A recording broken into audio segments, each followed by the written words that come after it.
देखिए, वटवृक्ष के नीचे विराजमान हैं मौनी जी महाराज और आकाश के नीचे विराजमान हैं महावीर दास जी महाराज। चित्रकूट के जंगल में राम कथा का भव्य आयोजन होने जा रहा है। ऐसा सुनते ही मेरे मन में भी भाव के भगवान जागृत हो गए। और आपने सुना भी होगा कहावत कि भगवान भाव के भूखे हैं। तो ऐसे ही भावुक और श्रद्धा से युक्त, भक्ति और वात्सल्य से युक्त महाराज जी आज हमें राम कथा के बारे में संपूर्ण जानकारी देंगे। कब से शुरू हो रही है और क्या लगना है, कैसे होगी, ये सारा वृत्तांत अंत तक सुनिएगा।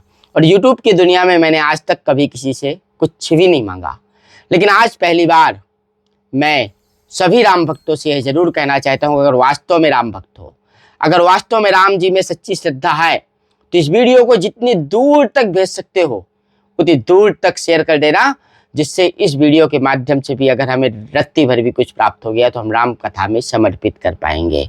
तो महाराज जी, राम कथा की हमें जानकारी मिली, तो कब से शुरुआत हो रही है और क्या क्या होगा, ये जरूर थोड़ा सा दर्शकों को बताइए, जिससे सब लोग जुड़े रहें। ठाकुर जी की कृपा से, कामतानाथ जी की कृपा से और बनारस काशी के ब्राह्मणों की कृपा से, जिन्होंने अचानक आकर के हमारे कुटिया पर ऐसा भाव दिया जी और इसका प्रस्ताव रखा जी, और मैंने उनको प्रस्ताव को प्रस्तावित किया। अगर ठीक है, जब आपकी इच्छा है, तो मैं तो ये सब झंझट में नहीं पड़ना चाहता हूँ जी, लेकिन जब आपकी इच्छा है तो राम कथा होगी। जब तो आप आए हैं काशी से चल के यहाँ राम कथा करने, तो हमारे कामतानाथ जी कोई इतने छोटे नहीं है जो आपको आपकी मन भाव को पूरा ना करें। जी जी, तो मैंने उनका प्रस्ताव को प्रस्तावित कर दिया। मैं कहा ठीक है महाराज। तो वही डेट दिए जो 21 से 29 तारीख तक 9 दिन राम कथा होगी जी हैं। जी फिर 30 तारीख को 24 घंटे के लिए कीर्तन बैठेगी, रामायण बैठेगी। फिर 31 तारीख को, 31 दिसंबर को जी 1000 संतों की भंडारा होगी।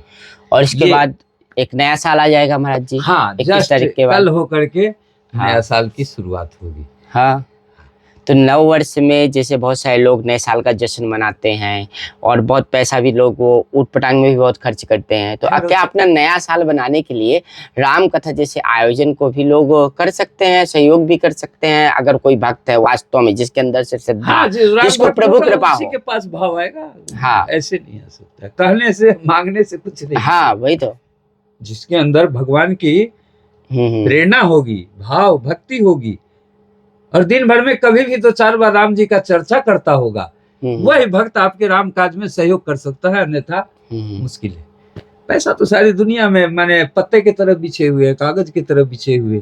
इतना पैसा निकाल के धरती पर बिछा दिया जाए तो धरती कम पड़ जाए। इतने धरती पर पैसे है भारत के, नहीं है, धरती कम पड़ जाएगी। अच्छा,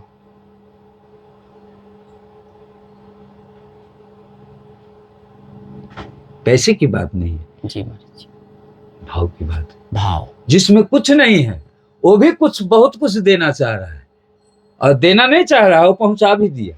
एक महीना पहले पहुंचा दिया। हाँ, ऐसा भी होगा। ऐसे भी लोग हमारे पास हैं, तो उसी को तो कहते हैं भक्ति। चर्चा हुई, चर्चा हुई, हमारा उसका कोई रिलेशन नहीं है, कोई परिचय नहीं है। मैं तो देख के दंग रह रहा हूँ जी, खाली बोलने से इतना बड़ा प्रभाव है भगवान। इसका मतलब है जो हमारे भारत में बहुत बहुत सारे भक्त अभी राम भक्त भरे हुए हैं, जो कितना भी कलयुग सताएगा फिर भी राम भक्ति कमजोर नहीं पड़ने वाला। अच्छा, मेरे मन में महाराज जी एक अलग स्पंदन ऐसा आ रहा है हृदय में, शरीर में, कि क्या ऐसी कल्पना, कैसा वो भव्य नज़ारा होगा जिन आपके अंदर का जो भक्ति भाव है, जब उसको महसूस करता हूँ, देखता हूँ, और फिर जब यहाँ राम कथा होगी उस भाव से इस जंगल में, वही जंगल है जहाँ से राम जी रहे थे। हाँ, वही राम जी आए थे, वही जंगल, वही उनके राम के चित्र का वर्णन होगा, वही मंदाकिनी किनारा है, वही कामतगिरी का पर्वत है, वही अनसुईया माता का जगह है, जहाँ पर के ब्रह्मा विष्णु महेश को झूले पे झूला दिया माता ने अपनी तपस्या से। जब हमारी अनसुईया माता ने ब्रह्मा विष्णु महेश को झूला दिया झूले पर, इतना बड़ा काम इस धरती पर कर दिया दुनिया के बीच में, तो क्यों मैं छोटा सा तुच्छ भक्त भगवान के लिए एक मंदिर नहीं बना सकते? जी महाराज जी। अच्छा महाराज जी, रही बात मंदिर पर, बहुत सारे सवाल उठते हैं, तो सवाल है भाई, हमारी जिंदगी ही मंदिर है। जी मैं तो बात जो है। कुछ करूंगा, जब तक करूंगा, मंदिर के लिए ही करूंगा, बनेगा। और आपका हमारा भाव है दूसरा तो कोई बनेगा। काम नहीं। मंदिर जिसे अच्छा लगता है वो अपने अंदर बिठा ले, नहीं अच्छा लगता है तो दुनिया में बहुत अच्छे अच्छे चीज मन लगाने के लिए बने हैं, देखते रहो, एंजॉय लेते रहो, हमें उससे क्या दिक्कत। अच्छा महाराज जी, संसार में अभी आजकल बहुत बड़े बड़े कथावाचक हैं जो हनुमत कथा कहते हैं, जैसे बागेश्वर धाम सरकार है, सब लोग। संसार की कथा और जंगल की इस कथा में कुछ तो अंतर होगा ना? बहुत अंतर होगा। इसीलिए तो मैं छोटा सा दिमाग लगा के, एक लड़का आया यूपी का, तो कहा महाराज जी जंगल में तो टावर पकड़ता नहीं है, हमारी इच्छा थी जब कथा होगी तो जो आएंगे वो तो सुनेंगे ही, जो न आएंगे वो घर पर बैठ के ही देखेंगे। हाँ। तो उससे अच्छा है एगो वाईफाई लगा दीजिए, जो टावर यहाँ पकड़ेगा, तो सारे भक्तों को यहाँ की कथा सबको घर बैठे सुनने को मिलेगा। सही है। तो उसने वो भी लगा दिया। अच्छा, वाईफाई भी लग गया है? ये लगा है ना। हाँ। अच्छा, हाँ वो रखा है जी, वहाँ होगा। पे ऊपर में पोल में। देखिए, ये राम जी की इच्छा है। हाँ? मैंने कुछ नहीं करता हूँ, सब विचार देते हैं हम कि जो अच्छा लगे वो कर दे। हाँ।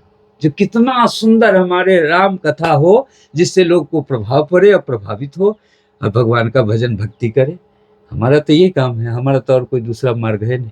हम तो जब भी जिंदा रहूंगा तो भगवान के बारे में ही कथा करूंगा, भगवान के बारे में ही चर्चा करूंगा, भगवान के लिए ही कुछ कर सकता हूँ, बाकी और मेरे में कोई सामर्थ्य अच्छा, नहीं जो है मैं किसी के लिए कथा कुछ कहने कर जा रहे हैं महाराज जी यहाँ पर, काशी के जो कथावाचक हैं, उनका नाम क्या है महाराज जी?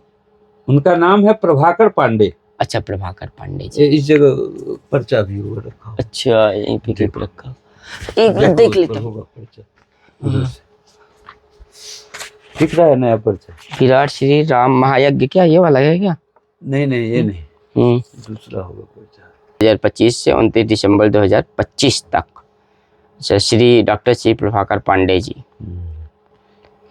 त्यागी जी महाराज, मौनी महाराज, राम कमल दास जी महाराज और श्री अनुजगिरी जी महाराज जी।